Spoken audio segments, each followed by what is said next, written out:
when you go to vote today, remember who destroyed the economy. You cannot forget the reality of this. 6 years after the financial crisis devastated this country, the economy still, understandably, correctly, is one of the primary issues that concerns American voters.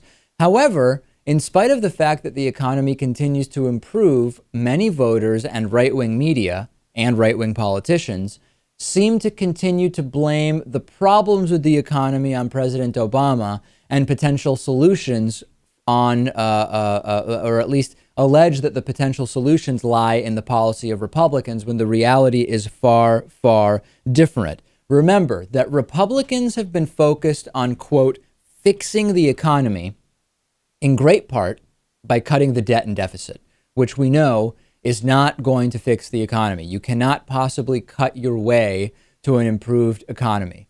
On the other hand, while we've seen the supply side economics of the right debunked time and time again by economist after economist and year after year of data, we see that the demand side policies of the American Democratic Party, and the American Democratic Party is no great progressive bastion when it comes to fiscal policy, but it is certainly much better, much more progressive than that which we see on the right. We have seen unemployment decrease. We see record stock market, Dow Jones Industrial Average, NASDAQ, S&P 500.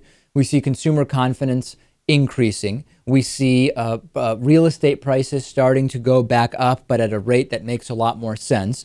And you cannot forget this, Lewis, when you go to vote today. Don't be bamboozled into thinking if only Obama had cut more, we would be in a much better economy right now.